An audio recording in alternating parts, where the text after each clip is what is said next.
Welcome to this explainer. Historically, we've all been conditioned to believe that strong systems just break from the outside, shattered by external forces or some massive, overwhelming attack. But modern forensic data suggests something entirely different. It turns out that an overwhelming majority of contemporary institutional failures happen completely from within. Today, we're going to analyze democratic backsliding as a clinical system vulnerability. We're taking a strictly neutral structural approach here. We aren't looking at politics today. We are looking at architecture. We're going to examine the underlying mechanisms of institutional decay, treating government structures exactly the same way a systems engineer would look for a fatal bug in a complex computer network. Okay, let's take a quick look at our structural roadmap. We're going to cover 6 parts today. Subversion from the inside, the strategy of legal capture, why we don't notice, hacking other systems, the modern crisis trap, and finally, defending the guardrails. Let's dive right in. Section 1. Subversion from the inside. We really need to start here by examining a massive paradigm shift in how government systems actually fail when they're compromised from within. So let's ask a fundamental question. How do democracies actually die? If your mind immediately jumps to, tanks rolling down the street or generals seizing TV broadcasting stations in a sudden violent coup, you're actually drawing on a 20th century historical bias. We're hardwired by old newsreels to expect a dramatic, cinematic overthrow. But by waiting for that loud, highly visible collapse, you're completely missing the true, invisible threat that defines institutional decay today. We constantly assume a system failure requires this huge, explosive, illegal shock. But the reality? The most dangerous subversion happens while wearing a suit, entirely within the bounds of the law. Modern democracies are incredibly resilient to outside attacks, but they're highly vulnerable to the gradual internal manipulation of laws, institutions, and norms. And this is almost always executed by leaders who were formally elected and who remain, strictly speaking, legally within the system. The collapse doesn't come from a breaking of the structure, but a bending of it. And as you'll see, there's actually a precise operational sequence for this, a real subversion playbook. Step 1, just win elections democratically. This is brilliant because it instantly validates the actor and completely confuses the opposition, who are usually out there looking for an illegal usurper. Step 2 is to progressively weaken the constraints on executive power. And step 3 is absolutely crucial, maintain the appearance of legality the entire time. By following these exact steps, a bad actor systematically strips away the rules without ever formally breaking them. This specific shift is incredibly stable precisely because it looks perfectly legal on the surface, even while it's completely corrosive underneath.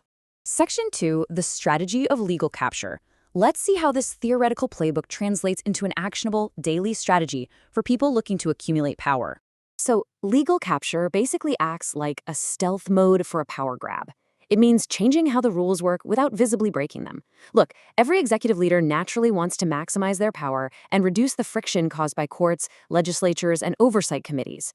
By subtly altering the legal framework, maybe exploiting unwritten gray areas or just reinterpreting existing statutes, they avoid triggering the immediate resistance that a blatant power grab would absolutely cause. And this works because fragmented oversight institutions are simply too slow, divided, and bogged down in standard procedure to react swiftly to such a subtle maneuver. This creates a vicious, compounding feedback loop. A tiny weakening of an oversight institution gives the executive just a little bit more flexibility. And actually, scratch that. It doesn't just give them flexibility. That newly acquired power is actively weaponized to push for even further institutional weakening. The executive uses their slightly expanded authority to, say, appoint friendlier judges or defund a watchdog agency, which in turn grants them even more flexibility. Continuously reducing this institutional friction normalizes the expansion of authority until the core structure is just entirely hollowed out. Section 3. Why we don't notice. If this system exploit is happening right in plain sight, why do voters, opposition parties, and independent watchdogs constantly miss it? Well, it comes down to our psychological blind spots.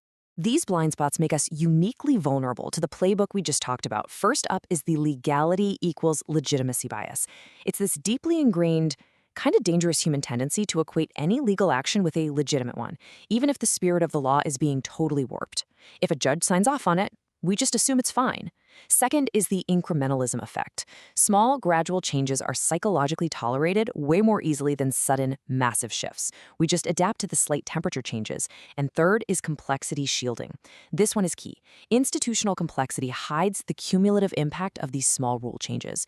It's like burying a highly controversial system-altering clause on page 400 of a really boring annual tax bill. The sheer boredom and complexity act as a literal shield against public scrutiny. Through this normalization loop, the public is basically lulled to sleep. We rarely perceive the authoritarian drift until it's way too late. Because of our blind spots, legal procedural changes generate a perceived legitimacy. That perceived legitimacy predictably reduces public resistance. And reduced resistance? Well, that just allows for further legal restructuring. Every single incremental step looks completely defensible and procedural on paper, which effectively masks the underlying concentration of power. It's the classic boiling frog scenario. We don't jump out because the temperature is only increasing one imperceptible degree at a time. Section 4. Hacking other systems. This underlying vulnerability isn't just about government.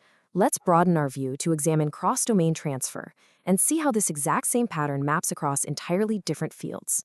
The universal nature of this exploit is honestly fascinating.